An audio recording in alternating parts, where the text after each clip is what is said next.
Hi boys and girls, this is Miss Smith, your art teacher. Today we're going to draw a poinsettia.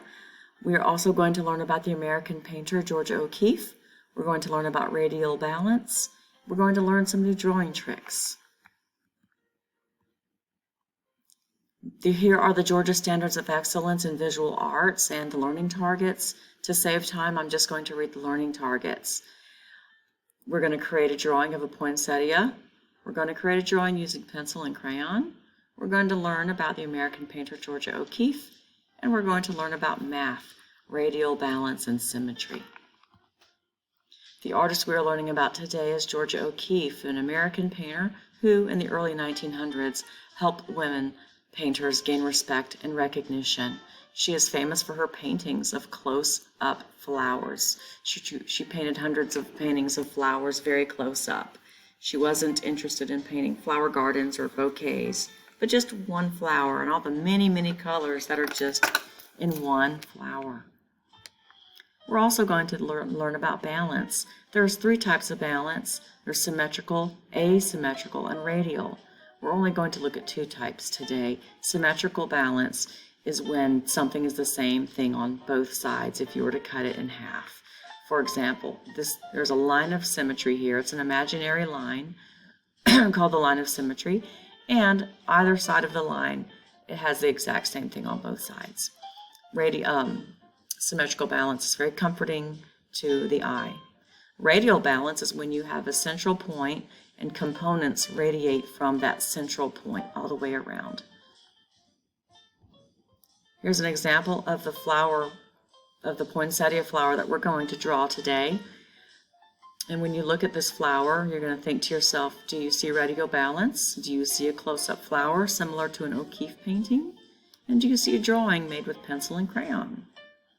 Now I'm going to switch over and we're going to watch a video. First, we're going to look at a picture of a poinsettia. I'm going to tell you a little bit about that flower.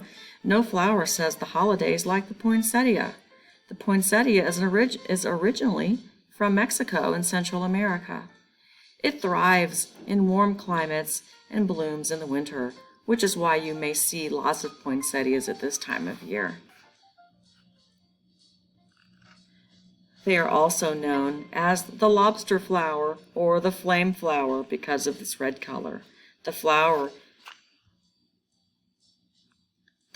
is named after the first U.S. ambassador to Mexico, Joel Roberts Poinsett, who was a botanist and a physician.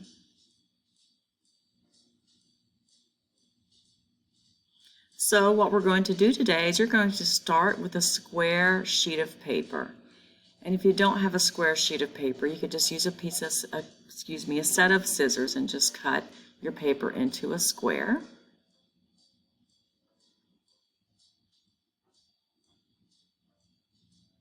Then you're going to draw a circle in the center or the middle of your paper.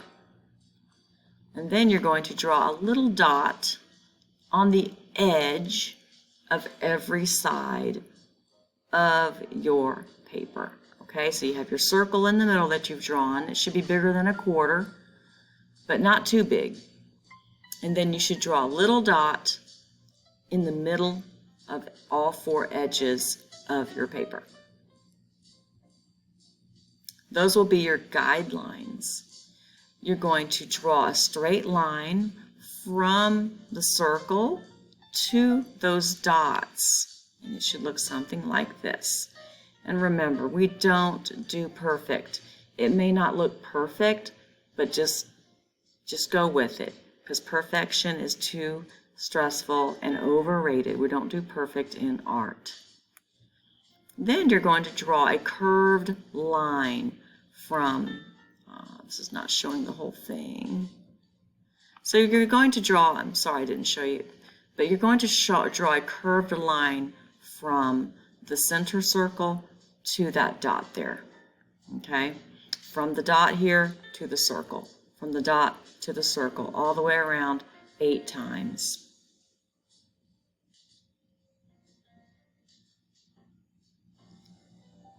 And then you're going to draw a dot halfway between the center circle and the corner of your paper. So right here, you're going to draw a dot here, here, kind of below the corner in between these two petals. It's going to be another guideline for the next 4 petals you're going to draw. Just draw some more curved lines from here to here. And remember, it doesn't have to look perfect because most poinsettias are all different shapes and sizes. So then you're going to get your yellow, red, and green crayon, and you're going to decorate your picture. So the center part is yellow, and the leaves, you can color them red and a light red, and then you can go back with your crayon and press harder to get some value, to get some definition on your leaves. These are actually leaves and not flower petals, believe it or not, but they're red. So you can press light or hard for your crayon. I pressed hard for my, and I added some green leaves after I colored my red flower. I pressed really hard with my crayon here, but then I pressed really light on my green crayon here. So that's a good trick. And that is it, boys and girls. I look forward to you posting a picture of your poinsettia onto Seesaw. And remember, go to Padlet, and it shows you how to upload your art to Seesaw on Padlet. And boys and girls who are in kindergarten and 1st and 2nd grade, this might be a little tricky for you guys, so just ask a grown-up to help you with some of the tricky stuff. All right, boys and girls, have a happy holiday, and I look forward to seeing your lovely artwork uploaded to your virtual sketchbook in Seesaw. Have a good day.